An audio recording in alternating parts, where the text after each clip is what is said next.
हुआ है जिसे आपका दिल मानता है, जैसे झूठ नहीं बोलना, चोरी नहीं करना, भगवान का निरादर नहीं करना, दूसरों को नुकसान नहीं देना, यही सब धर्म है। और हर आत्मा को अपने जीवन काल में हर समय धर्म का पालन करना होगा और उसकी रक्षा करनी होगी। दूसरा द्वार अर्थ का है और घोड़ा इसका प्रतीक है। हर आत्मा अपने हर जीवन काल में अपने पृथ्वी पे होने का अर्थ या मूल कारण समझेगी। इस जिंदगी में भोगने वाली चीजें और रिश्तों का आनंद लेगी। अच्छा बेटा या अच्छी बेटी, अच्छा भाई या अच्छी बहन, अच्छा पति या अच्छी पत्नी बनके हर दुनियावी रिश्ते पर खरी उतरेगी और इस परीक्षा को पास करेगी। तीसरा द्वार काम का है। भगवत गीता समझाती है कि हर मनुष्य के अंदर काम, क्रोध, लोभ, मोह, अहंकार और ईर्ष्या जैसी 6 भावनाएं हमें अपने और दूसरों के प्रति नुकसान पहुंचा सकती है। इन भावनाओं को हर मनुष्य को हमेशा अपने नियंत्रण में रखना होगा, क्योंकि इनके बहाव में किया हुआ कोई भी काम हमारे जीवन भर की परेशानी का कारण बन सकता है। और एक आत्मा संतोष और सादगी से इन भावनाओं पे हमेशा के लिए विजय पा सकती है। चौथा स्तंभ मोक्ष का है और हाथी इसका प्रतीक है। इस परीक्षा रूपी जीवन में हर मनुष्य हर समय कुछ इच्छाएं रखता है। कुछ इच्छाएं एक ही जन्म काल में पूरी हो जाती हैं, पर कुछ अधूरी रह जाती हैं और उनके पूरा होने के लिए आत्मा को वापस पृथ्वी पे आना पड़ता है। भगवत गीता समझाती है कि हमारी इच्छाएं ही मूल कारण हैं हमारे पृथ्वी पे वापस आने का, और अगर हम कोई भी इच्छा ना रखें तो हम इस जीवन और मृत्यु से मुक्त हो सकते हैं। ये द्वार माफी का भी है।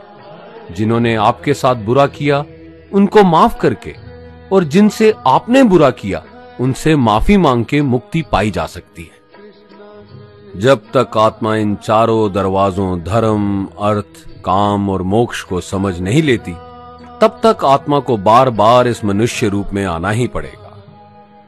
परीक्षा का समय खत्म होते ही आत्मा शरीर और अन्य सब वस्तुओं का त्याग कर देती है।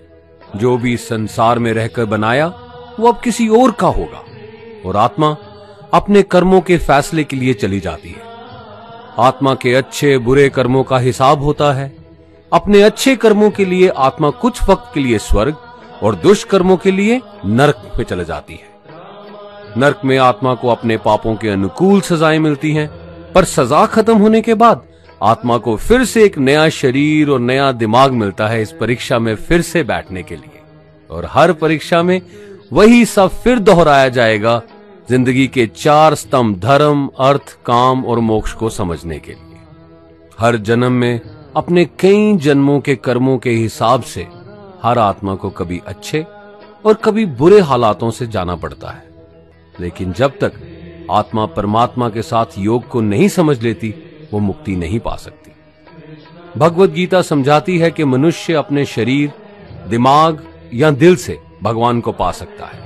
शरीर द्वारा किए कर्मों के माध्यम से परमात्मा को पाने को कर्म योग कहते हैं। ऐसे कर्म जो परमात्मा की इच्छा से हों और दूसरों के कल्याण के लिए हों। वाल्मीकि ने रामायण लिख के, श्रवण ने अपने माता पिता की सेवा और उन्हें 4 धाम की यात्रा करवा के, मदर टेरेसा ने अपने प्यार और सेवा के माध्यम से, और मैडम क्यूरी ने वैज्ञानिक खोज में अपने जीवन का बलिदान देके अपने कर्मों द्वारा परमात्मा को पाया। भगवत गीता समझाती है कि एक आत्मा दिमाग से भी परमात्मा के साथ योग लगा सकती है।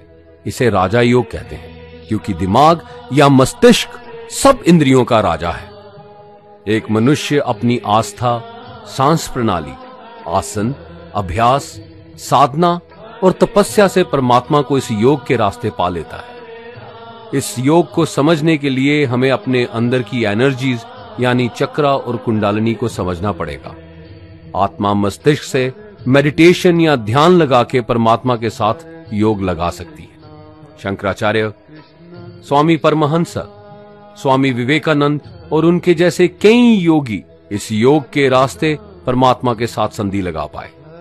परमात्मा भगवत गीता में कहते हैं कि अगर किसी आत्मा को धर्म ना भी समझ आए, योग ना भी समझ आए, पर अगर वो मेरी शरण में आ जाए तो मैं उसके सारे पाप माफ कर देता हूं। परमात्मा को ऐसी दिल की गहराइयों से पुकार के पाने को भक्ति योग कहते हैं। चैतन्य महाप्रभु, मीराबाई और भगवान हनुमान इस योग के सबसे बड़े उदाहरण हैं।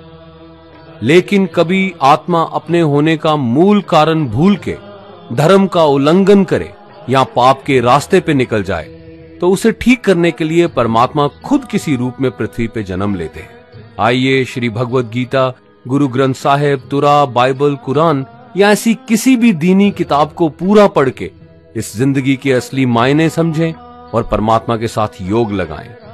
अगर आपने इसे पसंद किया तो इसे औरों को बांटिए ताकि सब आत्माएं अपने यहां होने का मूल रूप समझ सकें और इस जन्म और मृत्यु से मुक्ति पाके हमेशा परमात्मा के साथ रह सकें।